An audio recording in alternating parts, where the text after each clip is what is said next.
أيها المريء أرني ما لديك. أيتها الأمعاء استلمي هذه الكربوهيدرات.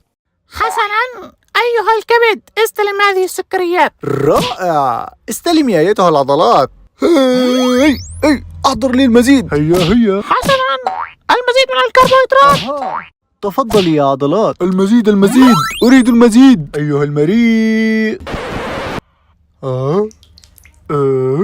هذا غريب. ماذا حدث؟ لا شيء يأتي من المريء. أوبس، لقد نسيت أن أخبركم بأن صاحبنا يقوم بعمل حمية الصيام المتقطع. ما هذا الصيام المتقطع؟ إنها حمية لفقدان الوزن، فقد جاء الصيف وصاحبنا لا يستطيع الاستلقاء على الشاطئ والسباحة بهذا الجسد. يا حبيبي هذا ما ينقصني حمية. هل تعني بأنني سأبقى بالجوع طوال الوقت من أجل أن نخسر هذه الدهون الغبية؟ نعم، ومن أجل أن نبدو بهذا الشكل.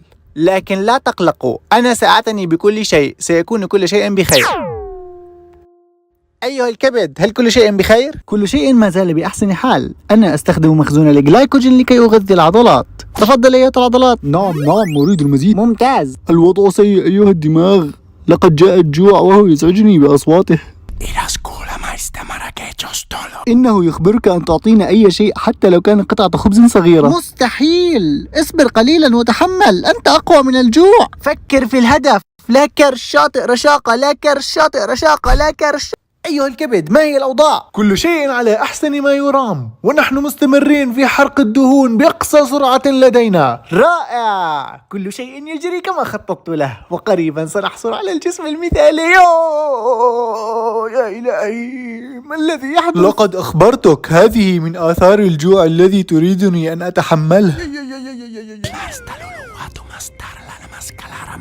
إنه يقول إن لم تقوم بالصيام المتقطع بصورة صحيحة ستحدث لك مشاكل صحية خطيرة، مثل الصداع وانعدام التركيز وقلة النوم والقلق وأمراض سوء التغذية. أمراض سوء التغذية؟ حسنا يا أصدقائي، يجب أن نتوقف عن الصيام لمدة أسبوع حتى نتبين من آثار الصيام على الغذاء. فلنتناول قطعة خبز الآن.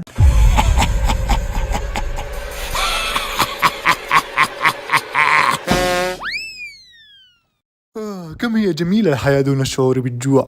لا، فأنا كنت مرتاحا دون عمل. أنا كنت مرتاحا من الدهون. أيها الدماغ، هل تأكدت عن آثار الصيام المتقطع؟ ماذا؟